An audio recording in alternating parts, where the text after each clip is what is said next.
नमस्कार, मैं संगमित्रा आप सभी का स्वागत करती हूँ हमारे न्यूज चैनल खबर जनता तक में। अफवाह नहीं हकीकत बयां करते हैं हम।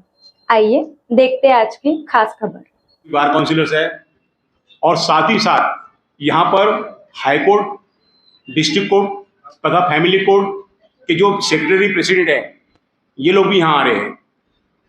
और इतने बड़े पैमाने पर ये जो अधिवेशन होने जा रहा है उसके पीछे का एक ही मकसद है कि आप पत्रकार हो, आप सबको मालूम है दिनों दिन वकीलों के ऊपर हमले होते जा रहे हैं।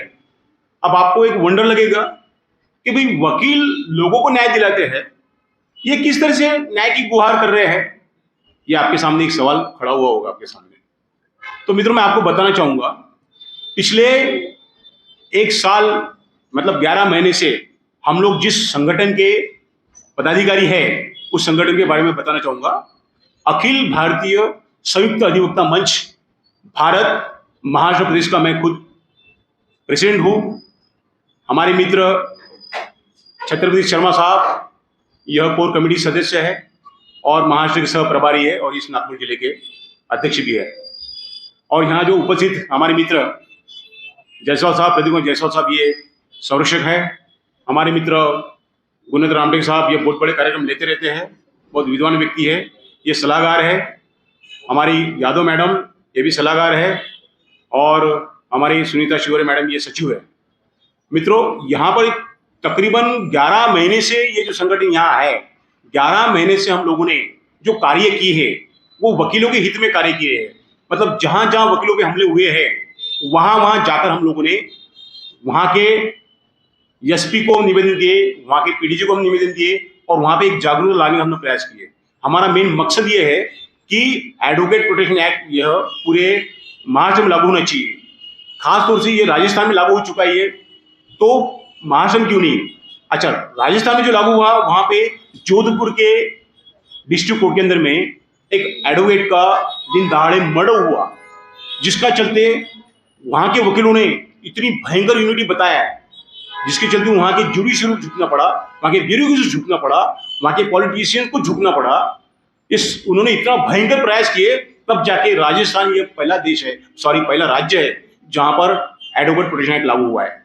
तो पूरे भारत भर के अंदर में ये जो संगठन है हमारा तकरीबन 18 राज्यों में ये संगठन है और इसकी जो प्रेसिडेंट है सम्माननीय चंद्र कुमार वलेजा साहब, ये हमारे जो मंच है अखिल भारतीय संयुक्त मंच, इस मंच के वो पूरे देश के प्रेसिडेंट है और उन्होंने अभी तक के 18 राज्यों के अंदर में इस मंच को लेके गए। यानी 16,000 से ऊपर एडवोकेट लोग इस मंच से जुड़े हैं। यानी मैं ये कहना चाहूंगा कि अभी तक की पूरे समूचे भारत देश के अंदर में इतनी बड़ी वकीलों की संगठन केवल एक में संगठन है जिसका नाम है अखिल भारतीय संयुक्त अधिवक्ता मंच भारत।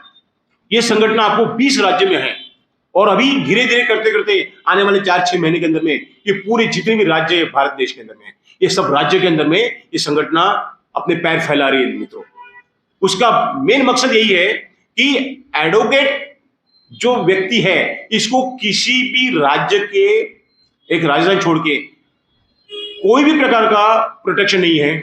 आप बताइए गवर्नमेंट की कौन सी योजना है वकील को फेवर में? कोई नहीं है। गवर्नमेंट की कौन सा प्रोजेक्ट है या कौन सा क्या है? आज अगर एक एडवोकेट या एक डिस्ट्रिक्ट से दूसरे डिस्ट्रिक्ट अगर जाता है और उसका एक्सीडेंट अगर होता है या एक राज्य से दूसरे राज्य अगर जाता है उसका एक्सीडेंट अगर होता है, उसके ऊपर कुछ अगर असल्ट होता है तो हु विल बी रिस्पॉन्सिबल? यहां पर गवर्नमेंट हमको कुछ भी प्रोवाइड नहीं करती।